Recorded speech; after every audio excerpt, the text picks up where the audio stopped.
Labas, ar tu jau truputį išsigandai, jau taip sakant, taip šiktelėjai taip truputėlį, jau galvoju, kad mes išvažiavom. Tai ne, mes dar neišvažiavom, aš truputį važinėjusi, užpakalį pratinu prie sėdynės, prie savo to balnelio, kur pernai pirkau, o važiuosim vėl į Palangą, dviračiais iš Vilniaus į Palangą.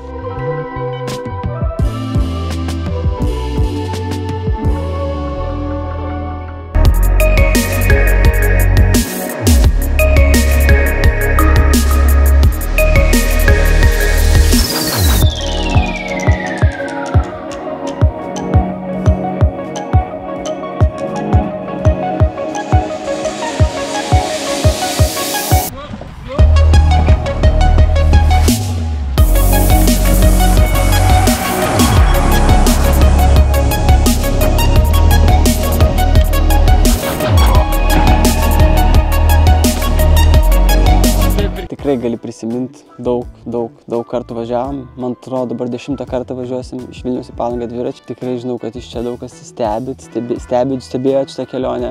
Ir tikrai daugelis pasvajoja, nuvažiuoti norėtų irgi tokią kelionę. Čia tikrai gali kiekvienas nuvažiuoti. Aš noriu padrąsinti. Ne kiekvienas ryžtasi išsiimti to laiko, susipakuoti ir žengti tą žingsnį. Bet daugelis turbūt pasvajoja, arba yra pasvajojęs kažkada tai. Bet, smagu būtų sėsti ir nuvažiuoti prie jūros savo kojomis. Ir dabar iš tikrųjų yra geras laikas apsispręsti ir važiuoti, nes liko labai nedaug laiko ir mes išvažiuojam. Registraciją paliksiu po šiuo video. Tiek jau metų važiuota, tiek vaizdų yra gražių, tiek atsiminimų, tiek kompanijų, tiek žmonių skirtingų, susipažinta, patirta. Tos vietos tos pačios, maršrutas tas pats, jau eilę metų. Keičiasi tik žmonės, vaizdai tie patys gali sakyti, bet vis tiek kiekvieną kartą yra kažkas kitaip. Ir aš jau keletą metų iš eilės sakau, kad nebevažiuosiu po kelionės, taip sakau. O ateina tas pavasaris, pasižiūri tos vaizdus senus, ir kažkaip tai vėl važiuoji. Vėl kažkaip įsinori ir išvažiuoji tą kelionę. Tai turbūt vėl paskutinį kartą važiuoju. Nežinau, kaip kitą pavasarį bus. Gal vėl užeis noras, gal jau su vaikais važiuosiu, gal dar ne. Žodžiu, nieko nežinau, žinau, kad dabar važiuoju. Didelis ačiū Aistei, kad išleidžia, aišku, viską taip susidėlioji, pasiplanuoji ir pavyksta išvažiuoti. Tai tik tai norėti reikia. Viso labo 3 darbo dienos reikalingos laisvos, nes mes išvažiuojam šeštadienį, minam šeštadienį, sekmadienį, pirmadienį, antradienį, trečiadienį mes jau būnam Palangoj, ketvirtadienį tai jau gali būti darbe ar kažkokioje savo veikloje. Aišku, norėsi turbūt atsipūsti, bet čia vėlgi priklauso nuo darbo, kiti žinau, kad ir darbe ilsisi, tai pasidėliok ir minam.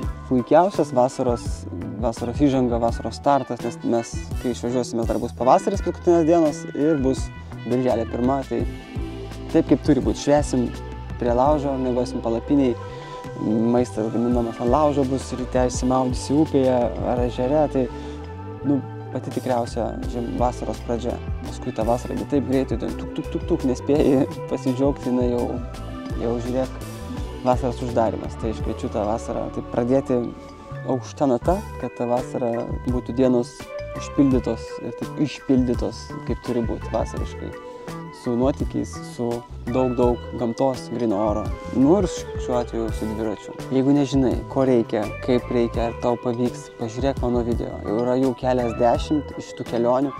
Žiūrėk ir matyk ten save. Matyk, yra važiavę 12 metų jaunuoliai, yra važiavę 60 metų jaunuoliai. Ir tu pamatyk save, kaip tu kokius daiktus sudėsi, kaip miegosi.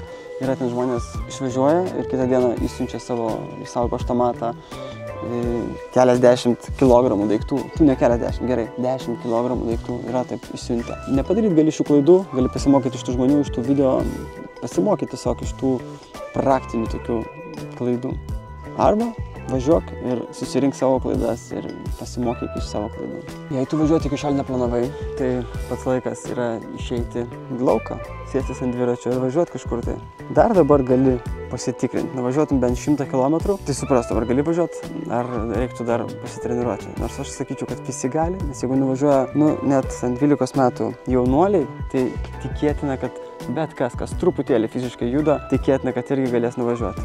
Nes dažnai tų skaičių tik tai bijom to kažkaip galvoja, to atstumo kažkaip atrodom, kad čia kaip daug. Bet kai važiuoji su kompanija, su daiktais, viskas kažkaip yra paprasčiau, negu kad gali atrodyti.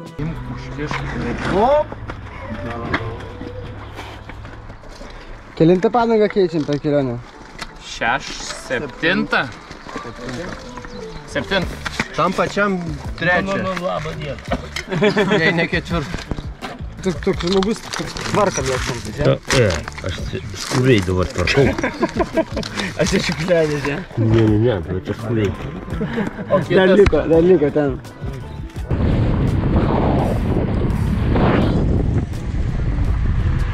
Va, palapinių miestelis jau į pabaigą. Dar liko gėlės papuošt. Čia visokius tai vėliavėlės įsikelt. Ir viskas bus. Va, vyrai medžius rauna, neša. Ui, tu pjūklą nešit. Ai, malką nešit. Čia tų palapinių visokiausių galim prisižiūrėti. Visokių modelių, va, kažkas iš vis mėgos, pa, per dangum. Po uždarų dangum, bet su stogeliu. Čia va, haskis pučiasi. Ruošiasi žmonės dušui. Čia va, jisai įsikūrė gražiai. Čia kokia šeimyninė palapinė. Tikiuosi, ne vienas miegos.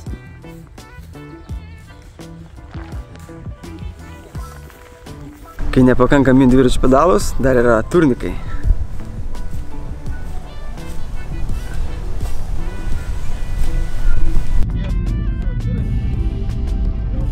Viskas. Plaukiam ten, kur saulė leidžiasi. Į Nidą.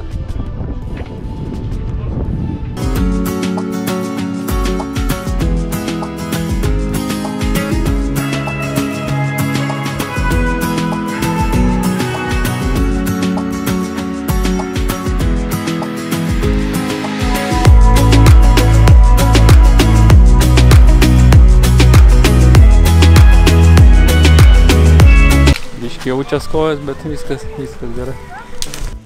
Tai kviečiu prisijungti ir mint kartu į Palangą. Dviračių takas naujas Palangų šitovi Kuršių nerijoj. Dar juo nevažiavom jau kiek laiko, nes 2 metus mes kai važiavom, tai buvo viena atkarpa uždaryta, tai kita, o dabar visas takas atidarytas ir laukia mūsų. Iki susitikimo greito mint kartu. Nu, arba čia pažiūrėsi, kaip mes minam ir galbūt pavarvinsi seilę su tais mūsų gamtos vaizdais. Čia palieku keletą video iš kelionės, prisijunk, pasižiūrėk ir būsi jau pats kelionės ekspertas, peržiūrėjęs keletą video, kaip žmonės susipakuoja daiktus, ką pasima, ko pritrūksta, ko mums reikia.